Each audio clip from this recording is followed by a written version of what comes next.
자, 최근 한 달 사이에 보수 야당의 위기에 대한 말들이 여기저기서 지금 나오고 있습니다. 싸우려면 나와서 제대로 싸우든가 나와서 제대로 싸우지도 못하고 그냥 장외투쟁과 민심 대장정 뭐 이러더니만 지금 아무것도 안 한 지가 한 달이 되었습니다. 반짝 한 18일 하고는 그 뒤로는 그냥 멈춰서 있습니다. 그리고는 국회에 들어가는 것도 아니고 아닌 것도 아니고 어정쩡하게 있고 무슨 뭐 해당 필요한 상임위별로 들어간다 어쩐다 이야기가 나오고 있습니다.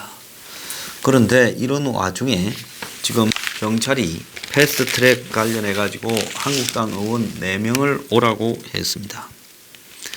그래서 패스트트랙 당시 바른미래당의 최입의 의원이 상임위에 가지 못하도록 방을 점거하고 막은 그런 이유로 한국당의 엄용수, 여상규, 정가윤, 이양수 이 4명을 최입의 의원실 불법 점거와 관련해서 경찰이 소환을 통보했습니다.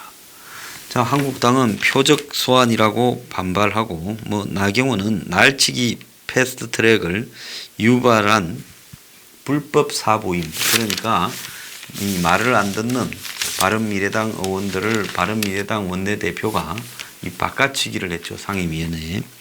이 문제와 또 바로 해머 등을 동원한 폭력 진압부터 수사하라 했지만은 지금 당에서 이 문제가 이렇게 날라올 것은 예정됐던 일입니다.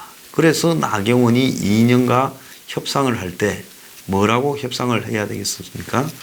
그래서 사과를 받고 사과를 하면 실천으로 지금 한국당 의원들에 대한 고소 고발에 대해 취하하고 경찰이나 검찰에 우리가 정치적으로 해결하겠다고 이렇게 선처를 바란다고 민주당이 공문을 보내고 청와대도 노력하겠다고 하고 이런 다음에 마지막으로 패스트트랙을 원점에서 다시 처리한다 이래야 될 건데 앞에 2개는 빠지고 그냥 패스트트랙을 합의 정신에 따라 처리한다라고만 애매하게 말을 넣었습니다. 이러니 의원들이 신변에 위협을 느끼고 다 반대했지요. 자, 패스트트랙 당시에 고발이 막 잇따르고 있을 때 황교안이 했던 말을 한번 봅시다. 본인은 정작 장인상이라 하면서 나는 원 내니까 상이나 치르고 밖에 있고 그냥 잠깐 들렀다가 나갔지 이 패스트트랙 투쟁의 장에 있지도 않았습니다. 그런데 의원들이 고발이 되니까 황교안이 의원들에게 한 말이 있습니다. 겁먹지 마라. 그 법률 지원단을 늘리겠다. 몇백 명으로 늘리겠다. 이런 말까지도 했습니다. 그때 제가 비꼬았죠. 그게 지금 법률 지원단을 늘리겠다라는 문제냐. 그렇게 해결될 문제가 아니라 대표가 앞장서서 투쟁을 하고 한 명이라도 이렇게 붙들려 가면 저는 의원직 사퇴하겠다고 그때 사퇴서부터 쓰고 싸워라. 이렇게 제가 말을 하지 않았습니까? 그런데 나중에는 그것이 통해서 막판에 통과시킬 때는 다 잡혀갈까 겁이 나서 쳐다만 보고 있었지요. 그래서 지금 총선이 임박한데 의원들이 이 건으로 벌금을 받아도 출마를 못하는 사태가 벌어질 수 있으니까 여기에 바짝 신경을 쓰면서 지금 다 쫄아가지고 있는 겁니다. 그러니까 지금 이 문정권과 민주당이 한편으로 들어오라고 해갖고 자기들이 한치도 양보하지 않고 민주당을 들어오라고 합의문을 써놓고 멍청한 나경원, 그 나경원 보고를 받은 황교안, 나경원은 분명히 황교안한테 합의문에 대해 보고했다고 했습니다. 황교안은 시치미를 떼고 있지요. 이 2사람부터 한국당은 잡아다가 대질 조사를 해야 될 형편입니다. 그래가지고 민주당이 하라는 대로 해줬는데 당에서 의원들이 거의 전폭적으로 부결시켜버렸죠. 보통 이쯤 되면 원내대표는 사표 내고 집에 가야 되고 황교안은 당에 깊은 사과를 표명해야 될 정도의 사건입니다. 그런데 이 두 사람은 언제 그런 일이 있었냐는 둥 엉뚱이를 한 일을 하고 다녀요. 그때 한국당 의원 고소자가 정확하게 58명이라고 지금 나오고 있고, 중요한 이 위반 혐의는 거의 다 한국당 의원들에게 있다. 지금 그래서 경찰이 국회 CCTV, 국회 방송, 방송사 동영상 등을 분석을 다 마친 걸로 지금 이야기가 나오고, 그래서 국회 회의 방해죄로 500만 원 이상의 벌금이 나오면 내년 총선에 출마가 불가능하다는 겁니다. 그래서 한국당 관계자들은 물증만 있으면 기소할 수 있고, 친고죄도 아니라 결국 기소권을 쥔 검찰이 좌지우지하게 될 상황인데, 지금 검찰총장은 윤석열이 되고 법무장관은 조국이 되니 자, 앞뒤가 딱 맞아 떨어지잖아요. 어떻게 한국당 의원들이 조국과 윤석열을 반대할 수 있겠느냐. 딱 이걸로 코를 끼워놓고 그러고는 윤석열과 조국을 내보내서 청문회에서 반대 소리 해봐라. 만약에 이런 상황이 아니라면 윤석열과 조국은 청문회가 통과되었을지 저는 의문인 사람이라고 봅니다. 자, 이러다 보니까 이제 한국당 내에서 지도부에 대한 신뢰가 땅에 떨어졌어요. 원내로 복귀해서 투쟁하자 하는 발언을 이제 어제 김용태가 했습니다. 자, 김용태뿐만 아니라 장제원도 하고 조경태도 하고 점점 이제 이렇게 말하는 사람이 늘어나고 있다는 겁니다. 그러니까 또 이 민주당 패거리들이 또 꼬시려고 사법개혁 특위는 한국당에 넘길 수 있다라는 말까지 하고 있습니다. 자, 그래서 이 선거법과 관련되는 부분은 자기들이 다루고 정계특위, 사개특위는 한국당에 넘길 수 있다. 어차피 검경 수사권 조정이나 고비처가 정부안대로 100%는 안 되겠지만은 한국당이 위원장을 해도 어느 정도는 될 수밖에 없기 때문에 그거는 그냥 한국당에 던져주고 빨리 들어오나 하나 던져줄게. 그러면서 지금 너네들 연동형 이 비례대표는 우리가 관철하겠다. 지금 이런 이야기를 하는 거겠죠. 자, 그러면서 다른 한편으로는 빨리 안 들어갈래 다 잡아간다 하고 지금 경찰이 겁을 주고 있습니다. 자, 이인영이라는 자가 지금 간이 배 밖에 나와서 한국당을 놀리고 있습니다.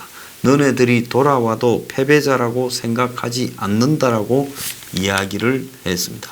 지가 패배자라고 생각하고 안 하고가 뭔 상관이 있겠어요? 또 더 연장을 지르고 있습니다. 침대에 누워 헤드폰 끼고 듣는 소리가 다라고 생각하지 마라. 이런 이야기까지 지금 하고 있는데요. 지금 국회에는 민주당 의원들이 우리가 야당 운은 참 있다. 이렇게 말을 하고 있다는 겁니다. 최근에 민주당 중진 의원들끼리 모여서 식사를 하면서 한국당이 3당 합의한 걸 2시간도 안 돼서 뒤집어 버리고 난 뒤에 야당 운이 참 있어 이랬다는 겁니다. 자, 경제 사정이 안 좋은 데다가 여당도 잘못하는 게 수두룩한데 야당에서 계속 사고치고 헛발질을 하니까 그야말로 가만히 앉아서 전국이 돌파된다 이런 이야기겠죠.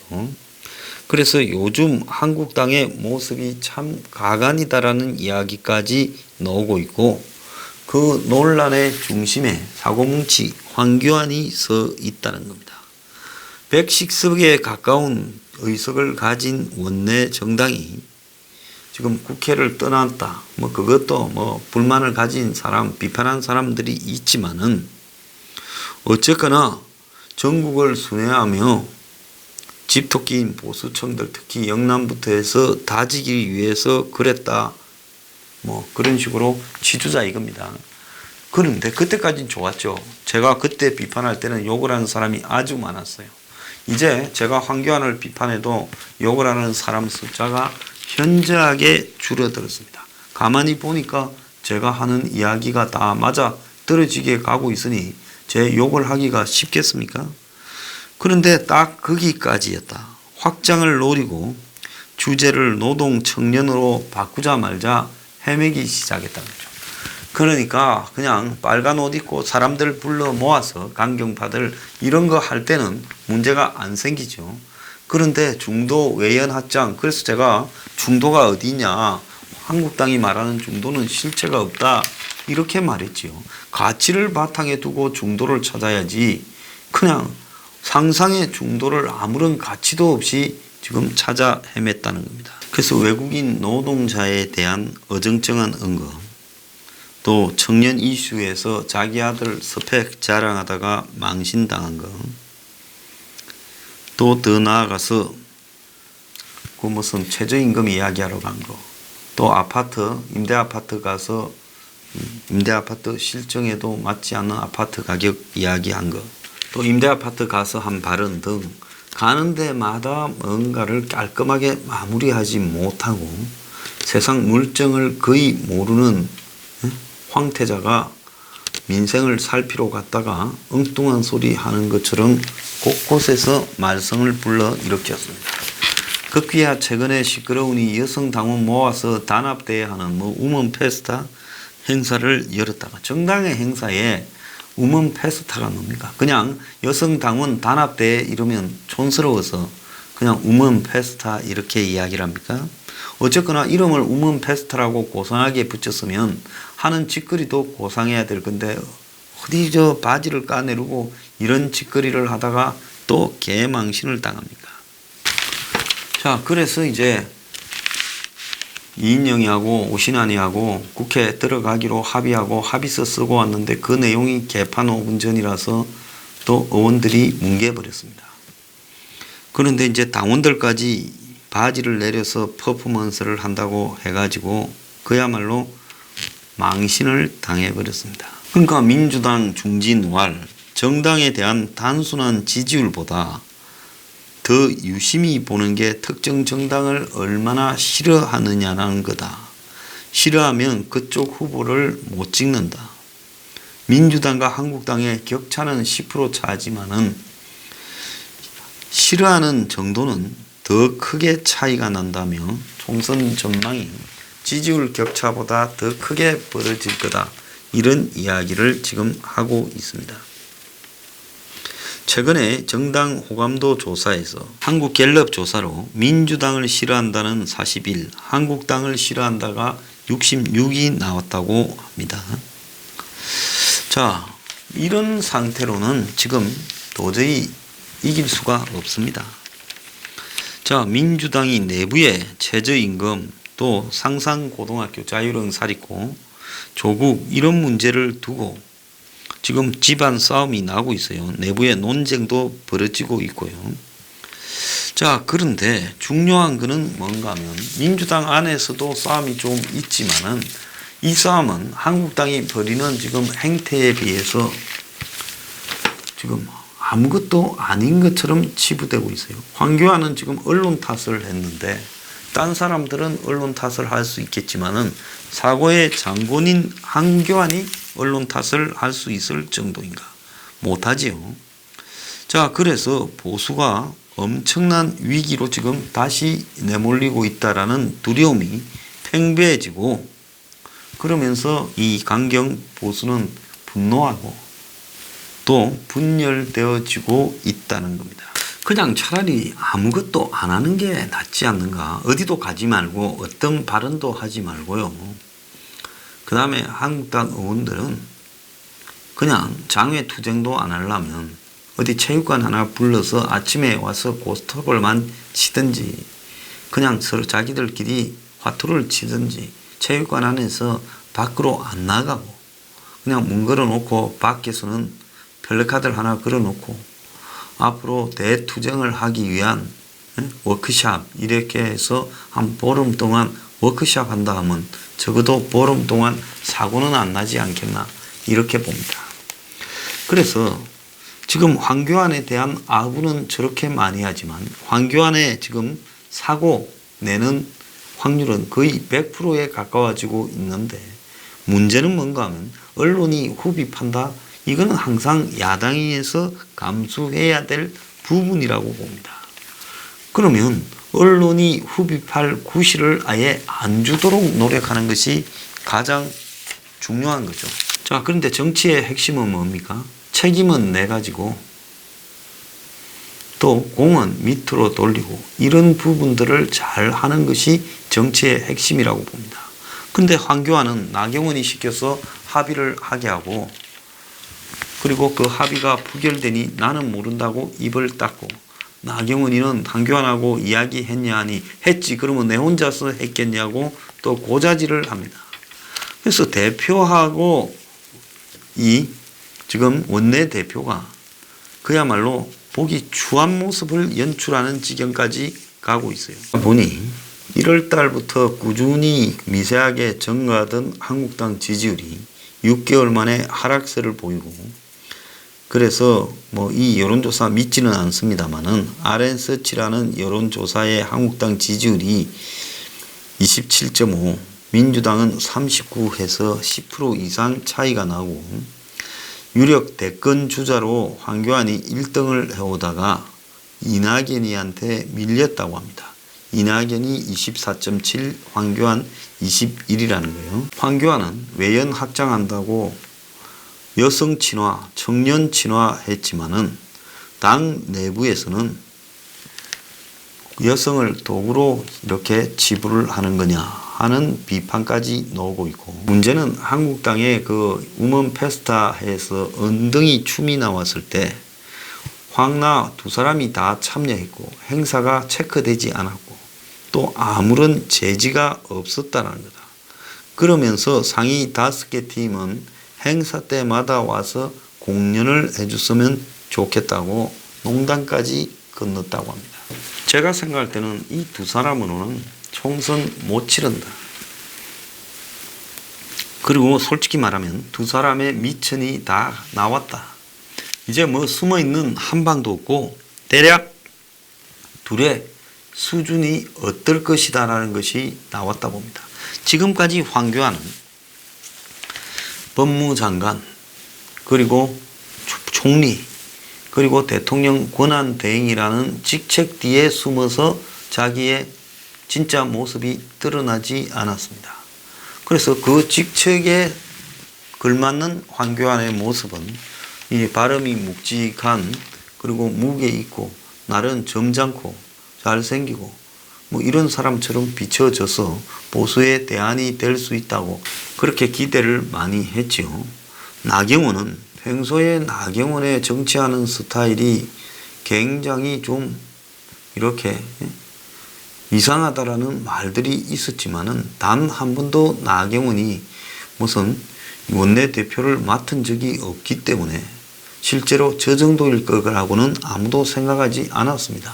그래도 국회의원을 몇 번 했는데 어느 정도 수준은 되겠지 생각했는데 이번에 나경원이 맡아서 하는 걸 보니까 그야말로 이 리더십이나 정치적 판단력 등이 완전히 제로다라는 지금 이야기까지 나와 버렸습니다. 황교안이하고 이야기 다 하고 했다는데 일각에서 황교안은 장 외에서 그냥 마이웨이, 강령, 간담회 등 막 다니고 있어요. 가는 데마다 사고 나지만 그래서 국회 정상화 불발을 황교안이 원하고 있다. 국회가 이렇게 복귀가 안 될수록 원외인 황교안의 장애 투쟁이 더 부각될 수 있고 조금만 지나면 이제 공천 룰이 정해지고 공천 레이스가 시작되기 때문에 황교안의 힘이 더 세질 거다. 지금 이렇게 생각하고 있는지도 모른다는 겁니다.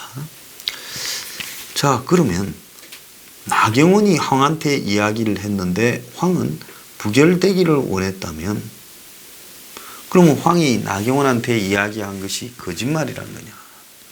소급셈은 부결되기를 원하면서 이렇게 합의해라 해놓고 부결되니까 황은 뒤에서 웃고 있다는 거야. 이게 말이 안 되는 이야기라는 거죠. 만약에 정치를 대표와 원내대표가 그따위식으로 한다면 이건 그야말로 같은 집에 살면서 1인자와 2인자가 서로가 서로를 이용하고 골탕 먹이는 것밖에 더 되는가 하는 겁니다. 이 사람이 해서는 안 될 짓들을 한 것이죠. 자, 그렇다면 이 황교안과 나경원은 둘이가 제가 볼 때는 서로 완전히 캐릭터가 달라야 그런 대로 굴러라도 갈 건데 둘 다 50보 100보로 비스무리한 출신들입니다. 권위 속에 있을 때 뭔가 있는 것 같지만은 입을 열고 생각을 하고 상대를 만나면 아무것도 없는 빈 깡통이라는 게 둘 다 지금 드러나 버렸어요. 자, 이런 속에서 황교안 지지율은 점점 더 떨어져 갈 겁니다. 황교안에게 뭔가 커다란 결단을 갖다가 이렇게 한다거나 획기적인 정책 전환을 한다든가 이런 것은 찾아보기가 어려울 것이다. 결국은 황교안에게는 진부한 고위 관료 출신의 그냥 습관적 행태만 보일 거고 나경원은 아무 생각 없는 정말 노브레인 같은 행태로 그냥 좌충우돌을 하면서 쫓아다니면서 자신이 지금 어떤 처지에 있는지도 모르는 바보는 행복하지요. 왜? 상황 판단을 못하니까. 나경원을 보면 상황 판단이 근본적으로 상황 판단 능력이 결여되어 있고 이 황도 그렇지만 둘 다 자신을 중심으로만 세상을 본다는 겁니다. 그래서 뭐 기대하고 그들에게 끈대 있는 사람들이나 그들에게 큰 마음을 준 사람들은 섭섭하겠지만은 저 둘은 끝났다는 거예요. 나경원이가 연말까지 임기를 채우고 황교안이 또 총선까지 당 대표로 있다 하면 아마 결과는 암울한 결과가 나올 거다는 거죠. 그건 누구 책임이냐? 저런 자들을 추앙하면서 거기에 뭔가가 있을 거라고 기대하고 그들에게 둘러리를 썼던 사람들 탓이라는 거예요. 나중에 다른 사람 탓들 하지 말길 바랍니다. 황교안으로 힘을 모으면 세상이 좋아질 것 같아요? 이미 황은 어느 수준인가 미천이 드러났습니다. 저 사람은 다 까놓고 내놓으면 하루 만에 여기저기서 박살나서 집으로 가야 될 사람이에요. 그런 사람들을 데리고 앉아가지고 그래 뭘 해보겠다고 하는 참 보수층의 일각에 가련한 사람들이 많습니다.